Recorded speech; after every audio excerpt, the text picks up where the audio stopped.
নমস্কার, good evening সকলকে। কিছুদিন আগে অর্থাৎ 2024-এ যে লোকসভা ইলেকশনটি হয়ে গেল, সেই লোকসভা ইলেকশনে উত্তরবঙ্গ থেকে কোন কোন প্রার্থী জয়লাভ করে মেম্বার অফ পার্লামেন্ট হয়েছেন, অর্থাৎ পার্লামেন্টের মেম্বার হয়েছে, সেই সম্পর্কে একটা ভিডিও দেওয়া আছে।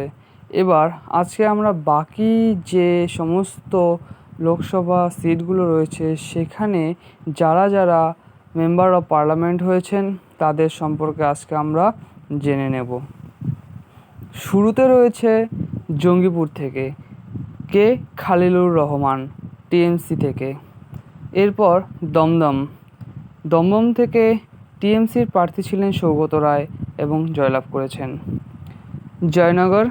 জয়নগর থেকে MP Pratima Mondal, TMC. Jadavpur Saayoni Ghosh, TMC. Howrah Prasun Banerjee, TMC থেকে। হুগলি রচনা ব্যানার্জি, তৃণমূল কংগ্রেস। কাঁথি থেকে সৌমেন্দু অধিকারী, বিজেপি থেকে। মেদিনীপুর জুন মালিয়া, তৃণমূল কংগ্রেস। বিষ্ণুপুর থেকে সৌমিত্র খান, বিজেপি থেকে। আসানসোল শত্রুঘ্ন প্রসাদ সিনহা, তৃণমূল কংগ্রেস। বহরমপুর থেকে ইউসুফ পাঠান, ইনি একজন ক্রিকেটার ছিলেন, তৃণমূল কংগ্রেস থেকে এমপি হয়েছেন। বারাসাত থেকে এমপি হয়েছেন কাকলি ঘোষ দস্তিদার, তৃণমূল কংগ্রেস। মথুরাপুর থেকে এমপি হয়েছেন বাপি হালদার, টিএমসি।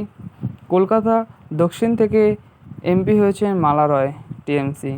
উলুবেড়িয়া থেকে এমপি হয়েছেন সাজদা আহমেদ, টিএমসি। আরামবাগ থেকে এমপি হয়েছেন মিতালি বাগ, তৃণমূল কংগ্রেস।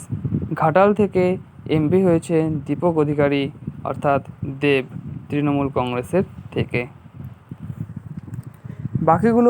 বাকি কিছু লোকসভা সিট রয়েছে সেগুলো আমরা পরের ভিডিওতে দিয়ে দিব।